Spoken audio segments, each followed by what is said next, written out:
Olá, meu nome é Eliana Battagia Gutierrez, eu sou médica infectologista, coordenadora do Programa Municipal de DST e AIDS.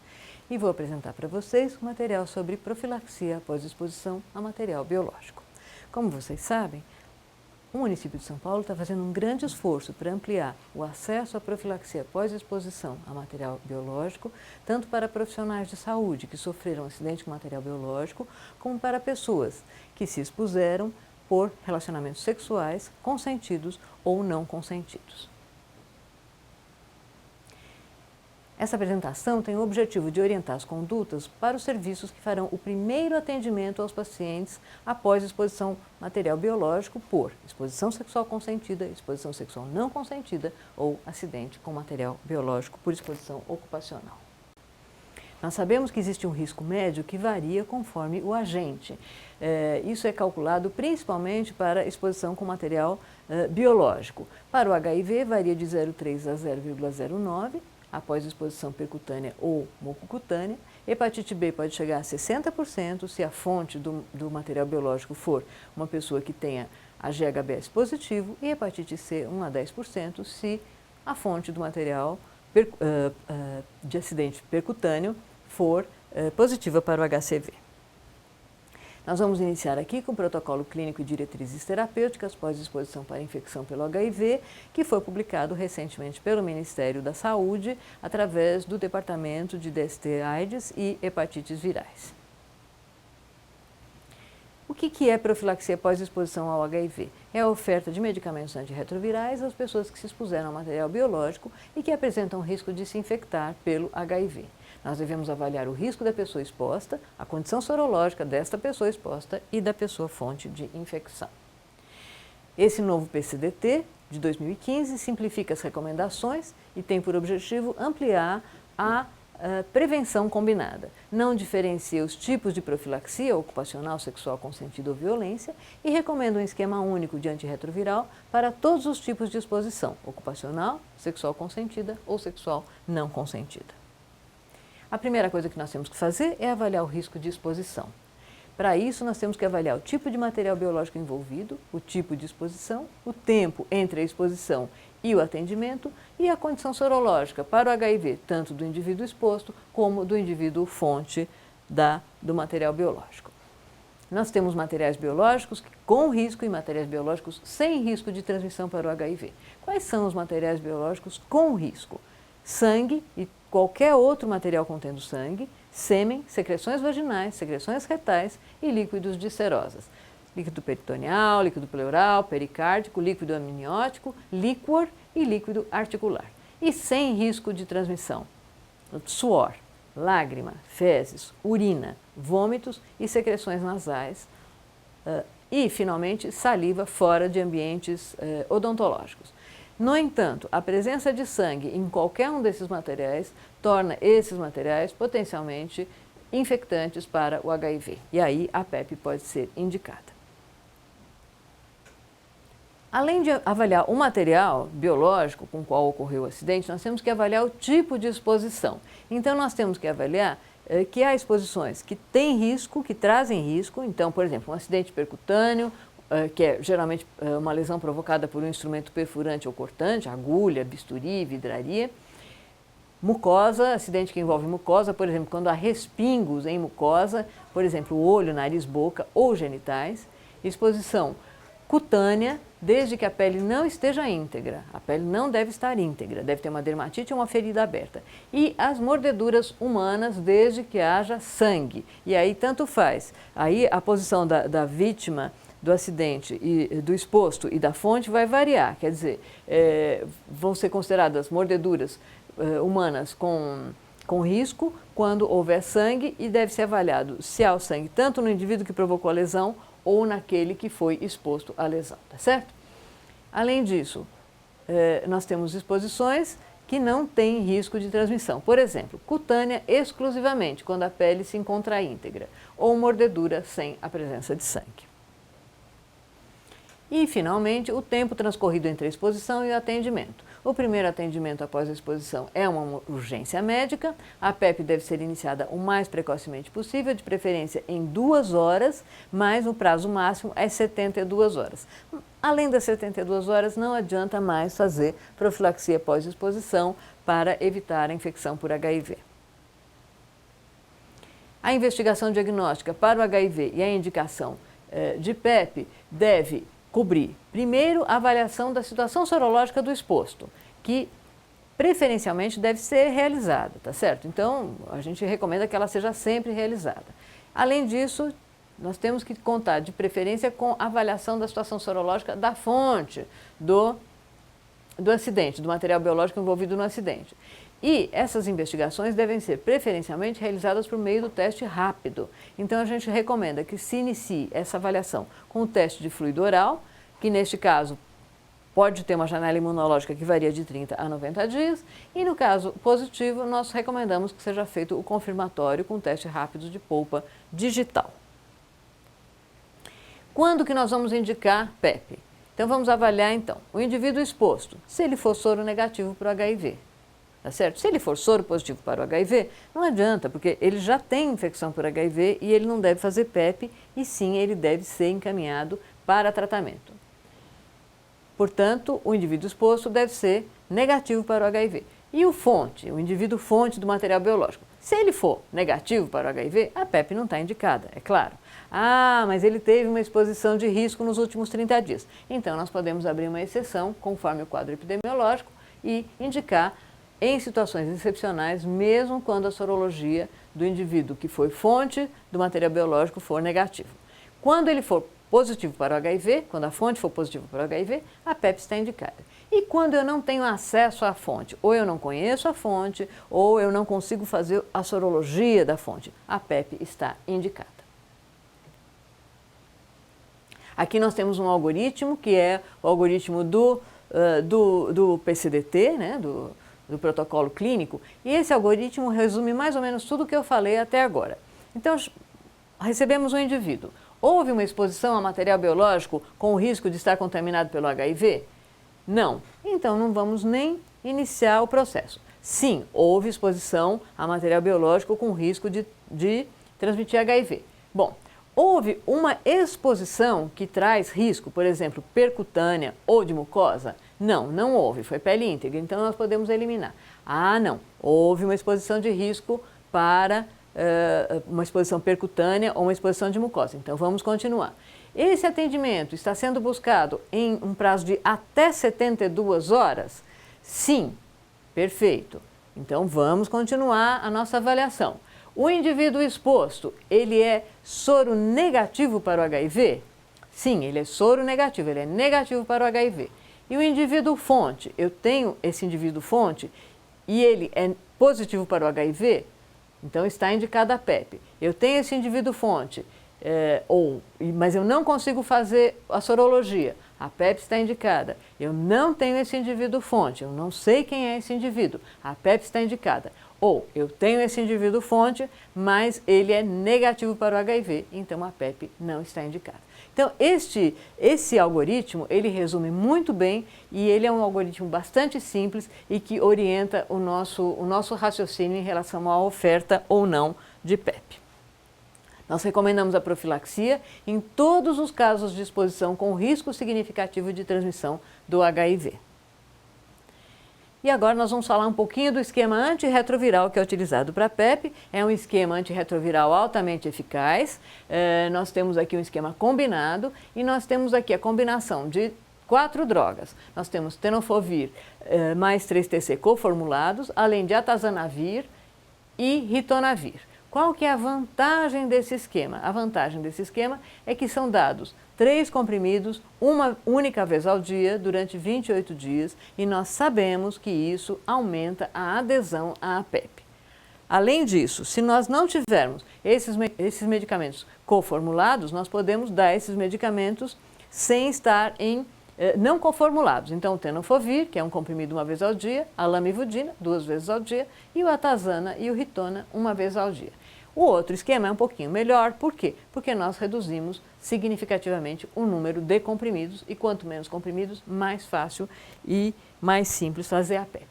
Se houver contraindicação para alguns dos medicamentos, nós temos outras possibilidades, como vocês podem ver no quadro que eu estou mostrando agora.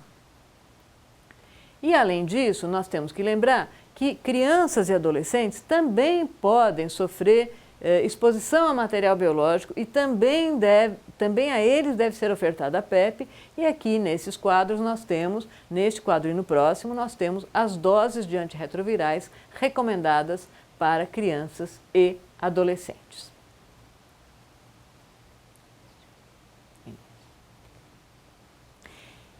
PEP em gestantes e PEP em mulheres e nutrizes, que estão em aleitamento materno, né, amamentando. A oferta de PEP para gestantes e nutrizes segue o mesmo algoritmo que é observado para todas as pessoas. Se houver material biológico de risco, se houver uma exposição de risco, se a procura foi até 72 horas, enfim, se houver um risco de transmissão de HIV, deve ser ofertada a PEP para gestantes e para mulheres que estão amamentando. As medicações recomendadas na primeira linha não trazem nenhum problema para as gestantes ou para os seus conceptos. Elas podem ser administradas para gestantes sem trazer nenhum risco nem para elas, nem para o concepto. As mulheres que estão amamentando devem ser orientadas a suspender a amamentação. Por quê? Porque se elas têm risco de contrair o HIV, e para isso está sendo feita a profilaxia, elas devem ser orientadas a suspender o aleitamento, porque o aleitamento é uma das vias de transmissão do HIV. Então, se essas mulheres se contaminarem com HIV, elas estarão numa fase no início de infecção, com grande risco de transmissão vertical do HIV para os seus filhos. Aqui nós estamos propondo um fluxograma de atendimento para as pessoas que chegarem a uma unidade de urgência ou emergência buscando um atendimento pós-exposição a material biológico. Propomos que seja feito um acolhimento e uma avaliação de risco. Se não houver risco, que essa pessoa seja dispensada com orientação e de preferência com preservativos. E se houver risco, vamos testar a pessoa que chegou lá, tá certo? Então foi feita a avaliação, avaliou-se que há risco de transmissão de HIV. A primeira proposta é que seja feito o teste de fluido oral e, se ele for positivo, que seja feito o confirmatório com punção digital. Se ele for negativo, não precisa fazer o confirmatório.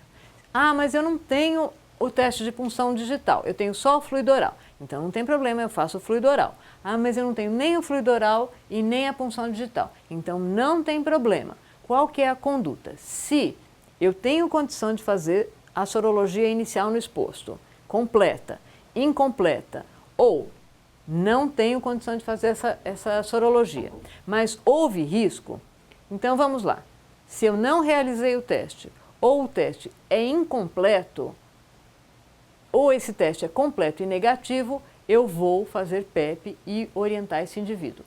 Só na situação em que eu fiz um teste e ele foi positivo, ou seja, eu fiz os 2 testes em sequência e ambos foram positivos, é que eu não vou fazer a profilaxia pós-exposição se houve uma exposição ao HIV de risco. No caso do teste ser completamente negativo, primeiro e segundo teste negativo, ou teste incompleto, ou ausência de teste, se houve exposição, nós recomendamos que seja feita a PEP e a orientação e esse indivíduo seja encaminhado para fazer o seu segmento num serviço de atendimento especializado para HIV e AIDS. Se esse indivíduo tiver o teste, ele chegou lá, teve uma exposição de risco, mas eu fiz o teste e o teste foi positivo, quer dizer, eu tive o primeiro e o segundo testes positivos, eu oriento esse indivíduo que ele procure imediatamente, ou no primeiro dia útil, um serviço de assistência especializada em HIV e AIDS da Rede Municipal Especializada em HIV e AIDS. Além disso, nós temos aqui o que a gente chama de um kit PEP, que é um receituário em 2 vias, um formulário para a solicitação de medicamentos de profilaxia, uma guia de encaminhamento, uma relação de serviço e orientação aos pacientes. Este é o receituário que já vem praticamente pronto, basta colocar o nome do indivíduo, a data e a assinatura e o CRM de quem prescreveu. Aqui nós temos mais medicações, tá certo? Aqui é o formulário que a gente chama de Ciclom para a liberação dos medicamentos, que também é autoexplicativo, vocês vão ver. E aqui nós temos a guia de encaminhamento, que deve ser ofertada ao paciente, informando quais foram os testes que foram realizados no atendimento inicial. O que eu quero salientar é que a falta de disponibilidade dos testes não deve impedir ninguém de prescrever PEP. Na dúvida, é melhor prescrever a PEP do que não prescrevê-la. Então, isso é muito importante. E nós sabemos que hoje, serviços que fazem PEP nos finais de semana não testam os indivíduos expostos antes de ofertar a PEP. Então, nesse caso, é o menor prejuízo. É melhor prescrever PEP para um indivíduo sabidamente soro positivo, que dali a alguns dias irá para um SAI e provavelmente terá esse esquema de antirretrovirais trocado, do que não prescrever para o indivíduo soro negativo que pode contrair o HIV a partir dessa exposição. Aqui nós temos a relação dos serviços especializados em DST e AIDS da Rede Municipal de São Paulo, da Rede Municipal de Saúde de São Paulo, e aqui isso faz parte do kit PEP.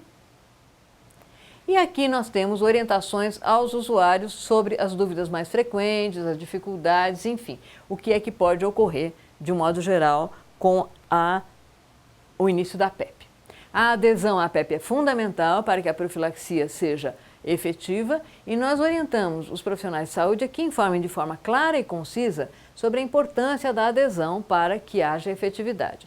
E nós temos que reforçar a necessidade de que as pessoas observem doses, horários, enfim, uma certa, enfim, que eles tomem as medicações todos os dias, diariamente, nos mesmos horários. Isso é a melhor coisa que pode ser feita. Os pacientes têm que ser orientados a retornar a um serviço especializado se ocorrerem efeitos colaterais e não interromper o medicamento. E a dispensação, nós pedimos que sejam dispensados medicamentos para os 28 dias de profilaxia. Por quê? Essa dispensa para 28 dias de profilaxia tem um impacto positivo na adesão. E isso já foi muito bem demonstrado em várias pesquisas científicas que foram realizadas sobre este tema. Nós orientamos os pacientes a usarem preservativo nas relações sexuais até o fim do acompanhamento, que vai durar 3 meses. Se a pessoa exposta for do sexo feminino, nós orientamos a evitar a gravidez, a não amamentar durante o acompanhamento e a evitar e a não doar sangue, órgãos ou sêmen durante o acompanhamento. Não há necessidade de restringir as atividades laborais. Nós devemos também orientar a adesão. E temos sempre, reforço, que encaminhar para o serviço especializado, orientando o paciente para que procure o serviço especializado em até 1 semana para o segmento de 3 meses. Os serviços especializados em DST e AIDS ou centros de referência vão abastecer os serviços de urgência e emergência regularmente com antirretrovirais. Essa periodicidade vai ser definida de acordo com a demanda e vão receber os formulários de solicitação de medicamentos já previamente preenchidos. Bom, no acompanhamento, isso não vai ficar por conta dos serviços de urgência, emergência, etc. Mas muitas vezes nós temos que dar uma informação para o paciente. Se a exposição for só para o HIV, todos os indivíduos devem ser orientados sobre a necessidade de repetirem a testagem no serviço ambulatorial especializado aos 30 e aos 90 dias após a exposição. Você pode até ter uma situação em que mais testes sejam indicados após esse período. Enfim, indivíduos que têm o risco continuado à infecção pelo HIV, indivíduos que relataram mais uma exposição dentro do prazo de 30 dias anterior à testagem, gestantes e indivíduos que apresentem resultados com testes indeterminados. Mas esses são a exceção. De um modo geral, os indivíduos que se expuseram ao HIV serão testados aos 30 e aos 90 dias após a exposição. Quando que nós podemos interromper o acompanhamento clínico e laboratorial? Quando chegar o resultado do indivíduo fonte, que não havia sido feito anteriormente, e ele for negativo.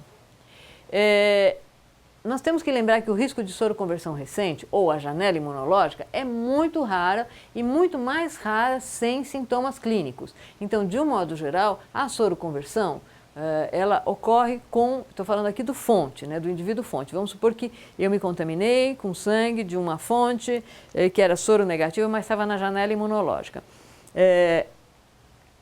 Qual que é a chance desse indivíduo fonte estar em fase de soroconversão? É muito rara e principalmente muito rara sem sintomas. Então, pode ocorrer? Pode, mas é comum? É frequente? Não, não é frequente.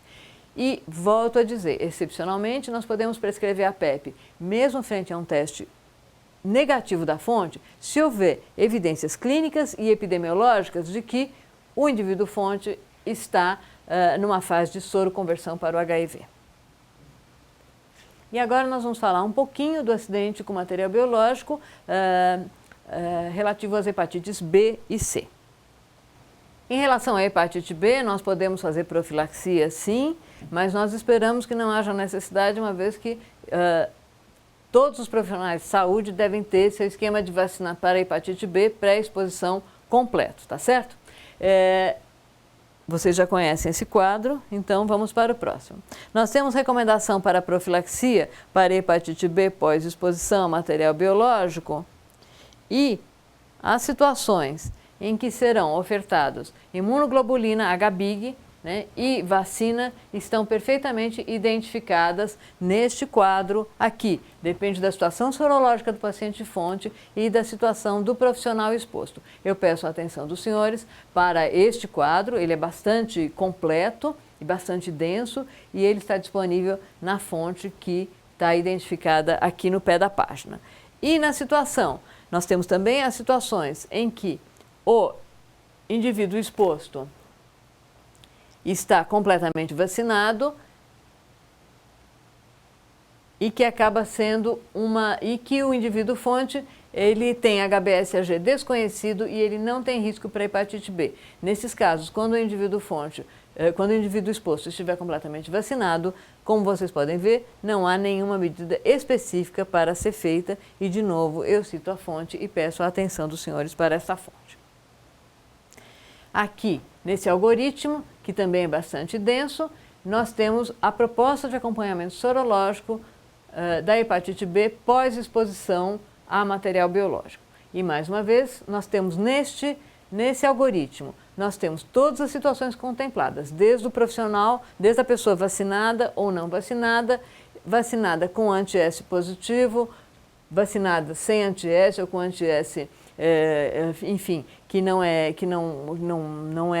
tem nível protetor, ou a pessoa não vacinada, e esse algoritmo pode orientar completamente a conduta em relação ao acompanhamento das pessoas.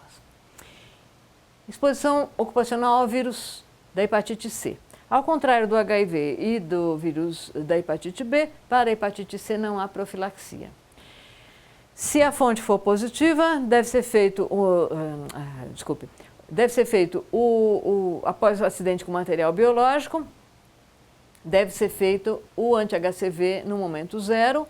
Se ele for positivo, esse indivíduo talvez tem que investigar a infecção atual, ele pode ter ou ter tido uma infecção pelo vírus C. E se for negativo, esse indivíduo deve ser acompanhado e deve-se realizar o RNA para o vírus da hepatite B aos 90 dias. Se o RNA aos 90 dias for positivo, esse indivíduo deve ser encaminhado para tratamento. Se o RNA para o vírus da hepatite C for negativo, deve ser feito novo anti-HCV aos 180 dias.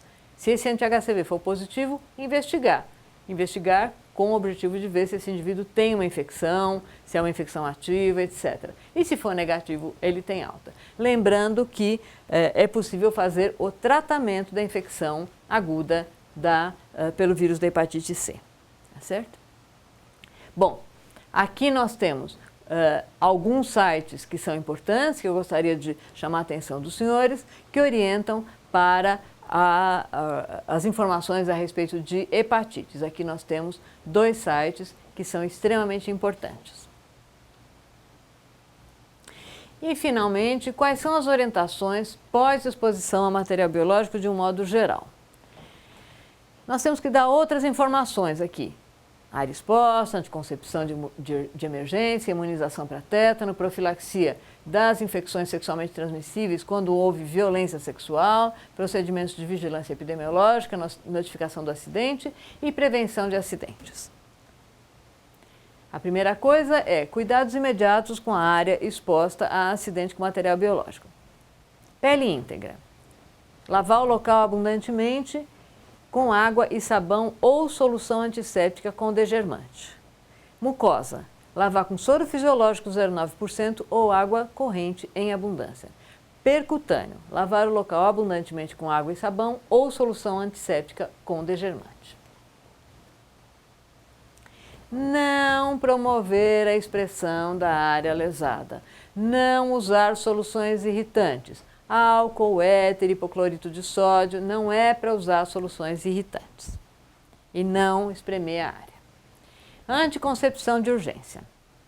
Quando indicada, usar, nos casos em que o ritonavir estiver incluído no esquema, o levonorgestrel. Eu tenho dificuldade para falar essa palavra, tá certo? Por quê? Porque o ritonavir, quando ele está incluído no esquema, ele reduz significativamente os níveis séricos dos estrogênios. Então, se houver necessidade de anticoncepção de emergência, lembrar que nós temos que incluir o ritonavir e, portanto, nós não vamos usar o método tradicional. Imunização para tétano. Pessoas que tenham sofrido mordeduras, lesões ou cortes devem ser avaliadas quanto à necessidade de imunização para tétano. Profilaxia para outras infecções sexualmente transmissíveis quando houve violência sexual. Nós temos nessa apresentação incluído aqui um quadro com a profilaxia indicada para outras infecções sexualmente transmissíveis em situações de violência sexual e eu peço a atenção dos senhores para este quadro, tá certo? E aí nós temos os procedimentos de vigilância epidemiológica e de notificação do acidente com material biológico. Os acidentes relacionados ao trabalho devem ser notificados ao SINAM por meio da ficha de investigação de acidente de trabalho com exposição a material biológico. Nos casos de violência sexual, notificar com a ficha de notificação, investigação individual de violência doméstica, sexual e outras. E essas fichas estão disponíveis nesse endereço que está colocado aqui na tela para os senhores. Essa aqui é a ficha de notificação de saúde do trabalhador. Esse é o verso da ficha, tá certo? E, finalmente, prevenção do acidente com material biológico. Nós temos que ter cuidados no manuseio do material biológico, do manuseio do material pérfuro cortante que contém material biológico. Então, nós temos que ter atenção na realização dos procedimentos invasivos, nunca usar os dedos como anteparo, nunca reencapar, entortar, quebrar ou desconectar a agulha da seringa, não utilizar agulhas para outros fins, desprezar o lixo pérfuro cortante em recipiente próprio e usar sapatos fechados. O recipiente para material pérfuro cortante, como os senhores sabem, tem características próprias que estão colocadas nessa apresentação aqui, para a qual eu peço a atenção dos senhores. Finalmente, eu agradeço a atenção de todos. Aqui estão alguns e-mails que podem ser acessados em caso de dúvida. Nós estamos perfeitamente disponíveis para atender e tentar auxiliá-los no que for necessário. Lembrando que essa é uma iniciativa extremamente importante da Prefeitura de São Paulo, no sentido de ampliar e dar acesso às pessoas vítimas de acidente ou de exposição a material biológico para evitar que haja mais infecções por HIV, por hepatite B e por hepatite C.